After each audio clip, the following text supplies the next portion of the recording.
Hi అండి, అందరికీ నమస్కారం. Welcome to my YouTube channel. CM జగన్కు వెన్నుపోటు పొడిచిన వాలంటీర్లు అంటున్నారు. సో ఆ వివరాలు అయితే ఈ వీడియో తెలుసుకుందాం. వీడియో అయితే ఎక్కడికైనా స్కిప్ చేయకుండా ఎండ్ వరకు అయితే చూసేయండి. అప్పుడే ఇన్ఫర్మేషన్ పూర్తిగా అర్థమవుతుంది. అలాగే వీడియో నచ్చినట్టయితే ఒక లైక్ చేయండి. ఇంకా సబ్స్క్రైబ్ ఉన్నట్టయితే మన ఛానల్ సబ్స్క్రైబ్ చేసుకున్నారు. నేను చేసే లేటెస్ట్ న్యూస్ మీ వరకు అయితే రీచ్ అవుతుంది. ఇక వివరాలు చూసుకున్నట్లయితే నెల్లూరులో తెదేపాలో చేరిన 100 మంది వాలంటీర్లు అండి.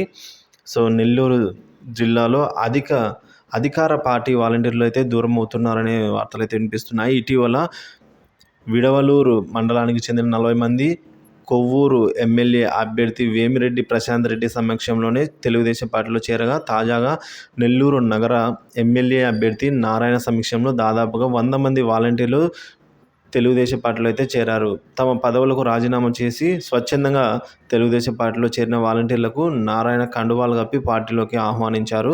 తెలుగుదేశం పార్టీ ప్రకటించిన సంక్షేమ పథకాలకు ఆకర్షితులైన వారంతా స్వచ్ఛందంగా పార్టీలో చేరుతున్నారని ఈ సందర్భంగా నారాయణ గారు చెప్పారండి. సో తెలుగుదేశం పార్టీ అధికారంలోకి వచ్చాక వాలంటీర్లకు నెలకు 10,000 రూపాయలు గౌరవ వేతనం ఇస్తామని తెలిపారు.